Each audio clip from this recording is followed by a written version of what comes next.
최훈이 수기 김정일의 저녁 초대.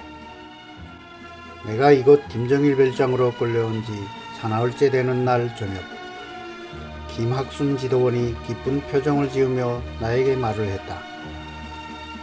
친애하는 지도자 김정일 동지께서 최 선생을 저녁 식사에 초대하셨습니다. 어서 준비하시지요. 나는 마땅한 옷이 없어 납치되던 날 홍콩에서 쇼핑한 가지색 투피스를 차려입고 나섰다. 현관에는 벤츠 2대가 기다리고 있었다. 한 대는 나에게 고정 배치된 것이고 다른 한 대는 이것에서 나를 담당하고 있는 조사부 부부장 강혜령 전행차다. 나와 김학순이 앞차에 타고 다른 차에는 강이 타고 뒤따랐다.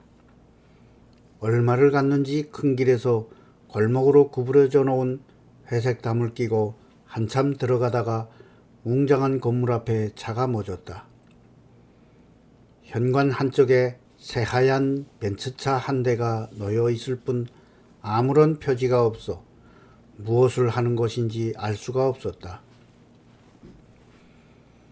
북쪽 사람들은 간판 거는 것에 매우 인색한 모양이다. 나중에 알고 보니 그것은 저항당 간부 휴게소였다. 김정일이 측근들과 함께 현관 앞에 서서 기다리다가 나에게 손을 내밀며 악수를 청했다. 어서 오십시오, 최 선생. 그동안 피로 좀 푸셨습니까? 나는 허리를 좀 굽히고 말없이 인사를 했다. 어서 이리 들어오시죠. 그는 앞장섰다. 매우 존중이 대하는 것 같았다. 그는 걸으면서 입을 열었다. 남조선 아이들이 날 보고 식물인간이라고 떠들어대는데 어떻습니까? 최 선생 생각에. 나는 말없이 그냥 웃기만 했다. 나도 남한에서 그런 신문기사를 읽은 기억이 났기 때문이다. 내가 대답 없이 그냥 미소 짓는 것을 보더니 그는 유쾌하게 웃었다. 하하하, 최 선생. 최 선생 보기에 내가 어떻게 생겼습니까? 내 체격이 난쟁이 똥자루만 하죠? 그가 다시 재치 있는 비유를 하며 웃는 바람에 나와 그 옆에 있던 모든 사람들이 같이 따라 웃지 않을 수 없었다. 김정일은 정말 키가 나 정도밖에 안 되는 것 같았다. 나는 사실 긴장과 불안 속에 딱딱하게 굳어 있었지만 이렇게 되고 보니 마음이 훨씬 부드러워졌다. 김정일과 나란히 서서 복도를 따라 들어가다 보니 플라스틱 조화와 색 등불로 요란하게 장식한 터널 같은 곳이 나타났다. 서울의 어느 변두리 디스코 클럽 입구 같은 아치 복도였다. 내가 주변을 둘러보는 것을 보더니 김정일은 무척 자랑스러운 양 말했다. 나는 조용히 있기가 뭐해서 덤덤하게 대꾸했다. 어떻습니까? 이 장식이. 밖에서 보기에는 아무것도 없지만 안에 들어오면 보통 이렇습니다.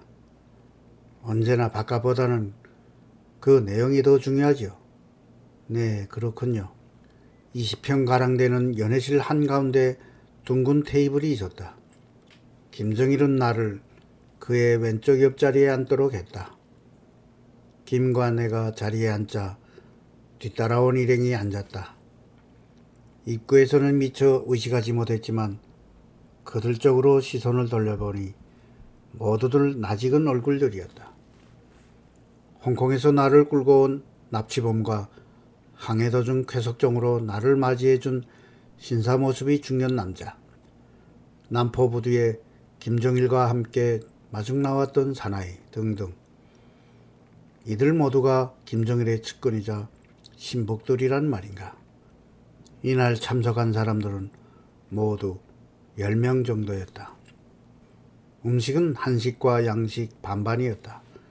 술은 꼬냑, 인삼주, 소주 등이 나왔다. 김은 헤네시 꼬냑을 마시면서 나한테도 권했다. 나는 독주는 못 마신다고 하자 프랑스산 백포도주를 내왔다. 그는 평양 특미 음식과 북한술 등의 자랑을 했다. 그의 말끝에는 항상 자랑이 뒤따랐다. 여기서 만든 다른 술은 또 어떤 게 있나요? 내가 묻자 김정일은 얼른 접대원을 불러 무어라 지시했다. 곱게 생긴 남자 접대원이 곧 술 한 병을 들고 왔다. 나는 서스라치게 놀라며 비명을 지를 뻔했다. 병을 보니 뱀 한 마리가 용트림을 하고 있는 모습을 하고 있지 않은가. 이거 뱀술입니다. 최고 술이지요. 왜 놀라십니까? 이 술이 홍콩 등지로 수출되어 크게 환영을 받고 있습니다. 그는 웃으며 말했다. 연애 도중 내내 유쾌하게 떠드는 것은 김정일 혼자뿐 다른 참석자들은 그저 눈치 보며 박자나 맞춰주는 정도였다. 연애 도중 김정일이 아무개 동무라고 누구를 부르면 상대방은 음식을 놓다가도 벌떡 일어서며 예 하고 대답했다. 이럴 때 김정일은 앉으라요. 괜찮소 라며 앉으라는 손짓을 했다. 이런 분위기를 처음 본 나는 참 어색하게 느껴졌다. 나는 김정일과 대화할 때도 늘 앉은 채로 했다. 김정일은 연회가 끝나갈 무렵 김학순 지도원에게 물었다. 학순 동무, 최 선생에게 어디 좀 구경시켜 드렸어? 김학순이 벌떡 일어서며 대답했다. 아직. 김정일은 김학순에게 지시했다. 그러면 곧 만수대와 만경대, 모란봉을 구경시켜 드리시오. 김정일이 저녁 초대를 받고 나서 이틀쯤 뒤였다. 조사부장 이완기와 부부장 김주영이 찾아왔다. 이들은 나와는 낯이 익은 사람들이다. 이완기는 내가 남포에 도착하던 날 김정일과 함께 마중 나왔었고, 김주영은 남포 도착 전 회석종을 타고 의사와 함께 와 도중에서 만난 사람이다. 이들은 아주 공손한 태도로 말했다. 최 선생, 그동안 좀 쉬셨는지요? 그런데 참 특별한 용건이 있습니다. 특별한 용건이라니요? 저 몇 가지 물어볼 게 있고 또 부탁드릴 게 있습니다. 네, 무슨 말씀인데요? 무슨 말이 나올까 나는 가슴이 철렁하여 긴장하고 있었다.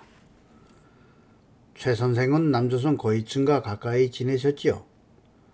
김정필이하고도 친한 관계였다면서요? 그런데 김정필이가 다음번 대통령이 될 가능성이 있습니까? 그자가 인민들한테 인기는 있습니까? 그리고 박정희 생각은 어떻다고 봅니까? 난 그런 건 몰라요.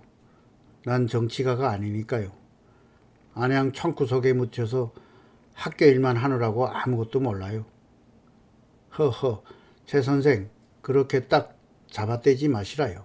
다 압니다. 그리고 또 한 가지, 사회주의 조국을 찾아와 위대한 수령님의 품에 안긴 감상에 대하여 방송을 해달라는 부탁입니다. 남조선 권력층의 부패한 모습에 대해서도. 네, 예측했던 대로 그들의 저의를 드러내 놓았다.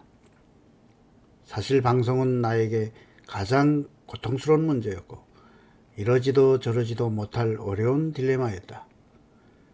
내가 만일 마이크 앞에 앉아 남쪽을 향해 입을 연다면 우선 나를 죽은 것으로만 알고 있을 서울의 가족과 친지들에게 내 소식을 전해줄 수는 있겠지만 그 방송 내용은 이들이 시키는 대로 거짓말을 할 수밖에 없는 것이다. 아무리 나의 생사를 알려주는 것이 중요하다 하더라도 죽으면 죽었지 거짓말을 할 수는 없었다. 나더러 자진해서 월북했다고 거짓 방송을 하란 말이에요? 그건 곤란해요. 못해요. 죽어도 그런 거짓말 방송은 못하겠어요. 나는 이들의 요청을 단호히 거절했다. 나의 태도가 워낙 완강하게 보였던지 이들은 더 이상 강요하지는 않았다. 나는 이들에게 덤비듯 따졌다. 도대체 왜 나를 여기까지 붙잡아 왔습니까? 무얼 시키려고 끌고 왔느냐는 말이요. 내가 할 일이 무엇이란 말입니까? 니완기가 대답하고 나섰다. 최 선생께서 더 크게 할 일이 있을 겁니다. 위대한 수령님이 영도하에 우리가 혁명을 해서 남조선을 해방시키는 날, 그날부터 최 선생이 하실 일이 생깁니다. 내가 크게 할 일이라니요. 남조선 아이들이 그동안 위대한 수령님과 우리를 얼마나 모략하고 헐뜯고 악선전했는지 남조선 사람들은 우리를 도깨비나 괴물처럼 생각하고 있지요. 그러니 남조선을 해방시킨 뒤 우리가 남조선 사람들에게 우리의 이념과 체제를 아무리 설명한들 말이 먹히겠습니까? 그렇기 때문에 최 선생께서 그때 앞장서 나서면 최 선생의 말씀 한마디가 남조선 사람들에게는 우리의 100마디보다 훨씬 더 설득력이 있다는 말입니다. 나는 망치로 뒤통수를 맞은 사람처럼 눈앞이 아찔해졌다. 더 이상 묻지 않아도 이들이 왜 나를 북한으로 끌고 왔는지 그 저희를 훤히 들여다볼 수 있었다. 나를 정치적으로 이용하고 정치 선전물로 써먹겠다는 저희가 분명했다.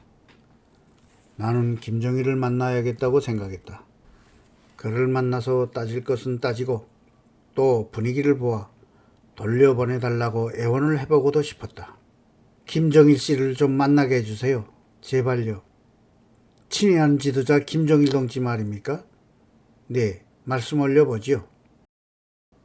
은정아, 나 여기 있어.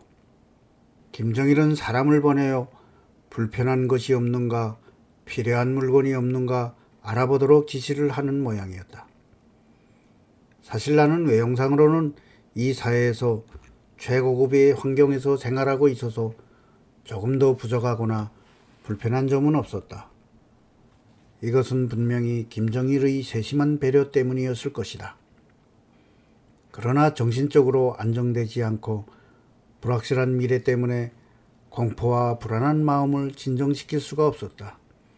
밤중에 불을 환히 켜놓고 있지 않으면 불안해서 견딜 수 없었다. 더구나 이 집은 안에서 문을 걸게 되어 있지도 않았다. 나는 이러한 불안을 덜기 위해 침대머리 양쪽에 달린 라디오를 틀어보고 싶은 생각을 도로 해보았지만 막상 손이 가지 않았다. 그리고 그 라디오가 혹시 장시경으로 부착된 것이 아닐까 하는 생각도 없지 않았다. 이것에 온 지 한 열흘쯤 된 어느 날 밤, 나는 침대에 누워 이리 뒤척 저리 뒤척 하다가 무심코 라디오에 손이 갔다.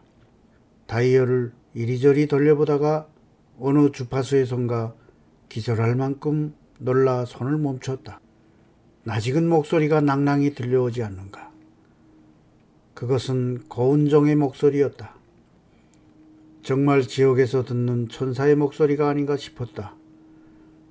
어찌나 반가운지 나도 모르게 은정아, 나 여기 있어. 여기 하는 소리와 함께 울음이 울컥 솟아올랐다. 본능적으로 라디오 볼륨을 죽였다. 서걱거리듯 귓말을 들려주듯 그러나 똑똑하고 한결같이 변함없는 그 목소리. 처음엔 귀를 의심하기도 했었다. 어느 한국 아나운서나 성우의 목소리인들 반갑지 않았을까마는 고은정의 목소리를 여기서 듣게 되다니.